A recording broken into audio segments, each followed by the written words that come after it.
Guys আমি খাচ্ছি hibiscus rosella hot tea, যেটা আপনারা অনেকে ক্যারক্যাডে নামে বা কারকাদে নামে চিনেন। অ্যাকচুয়াল নাম হচ্ছে হিবিস্কাস রোজেলা, যেটা আমি এই যে রোজেলা পাপড়ি থেকে বানিয়েছি।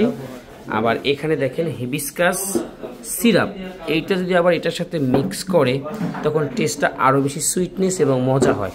সো আমি জাস্ট এখানে হালকা সুগার দিয়ে খাচ্ছি। এখানে আমি 10 গ্রাম দিয়েছিলাম হিবিস্কাস আর 100 ml দিয়েছিলাম গরম পানি।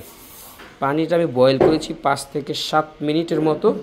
এরপর সুগার, হিবিস্কাস সিরাপটা দেই নেই কারণ এটা অনেক দাম, যেহেতু আমিই খাবো। এখন আমি ছাত্রদেরকে জিজ্ঞাসা করি যে এটা কি।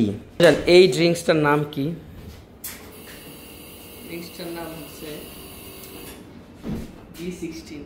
আচ্ছা, ভাই বলেছে B16। আপু আপনি বলেন নাম কি? নরমাল। আপু বলেছে নর্মাল ব্ল্যাক কফি। তুমি বলো তো এই জিনিসটার নাম কি? আমরা জানি না নাকি এটা কীরকম কালার? কীরকম কালার? কালার কি ব্ল্যাক? চায়ের মতো না।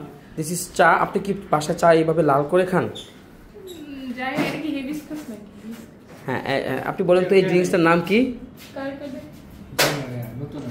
আচ্ছা আচ্ছা, ঠিক আছে। সো এটার নাম হচ্ছে হিবিস্কাস রোজেলা অথবা ক্যারক্যাডে, ঠিক আছে?